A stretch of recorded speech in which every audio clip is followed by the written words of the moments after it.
not all of our teams are staffed exactly the same way. We don't all have the same resources. So what L&D activities would you prioritize if there's no L&D function?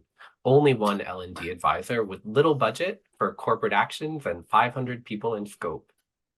So can I start with this one? So I love this Absolutely. question, and it was the one I was really hoping we got to, right? So there's three elements to this. The first is what remit were you brought in for? Okay, so what does your boss think you're there to do? Because it's really important that we hold our CPOs and our heads of HR to kind of account here. One individual cannot be a silver bullet for an entire organization. So again, give yourself a bit of a break and start to build the kind of the connections that you can make across businesses, across different businesses. Second is think about when I'm always starting with something fairly small, what I always start with is how easy is it to do business around here, right? So rather than launching people into, hey, let's look at AI and whatever, I look at, do people actually know how to do their day jobs? And if you do a lot of exploratory work in the first couple of months anywhere, particularly in a business of about 500 people, you will normally find no, they don't. So get out and speak to the business themselves.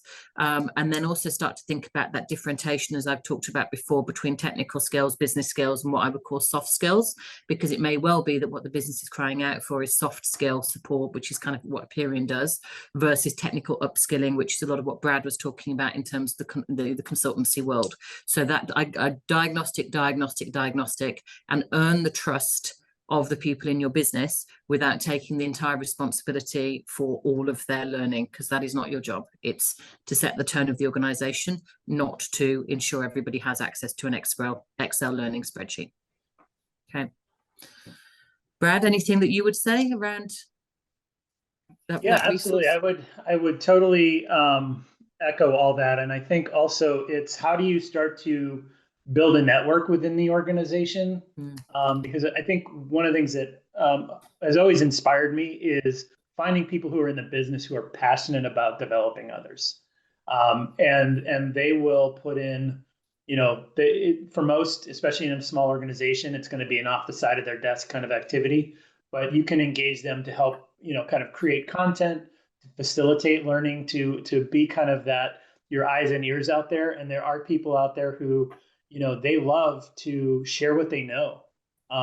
We, at the firm, we had one guy who had announced his retirement about a year before he was going to do it. And he came to us and said, I've been in the consulting business for the last 4 decades. I have so much I want to share. And we did a whole video series with him that we just captured, and it was like about 15 videos that he did that we just provided some, assistance in production. But then it's become this kind of staple resource for folks within his business line, now that he's left the firm. So, I mean, I think that there's, finding that passion within the organization so that you're not just one person, you're really kind of an enabler of multiple points of learning and learning dissemination. And I think, also as Emma said, utilizing, some of these tools like Aperian that, when you look at how cost effective it is for the organization and the wealth of materials there, it's really pretty stunning and can really help leverage quite a bit.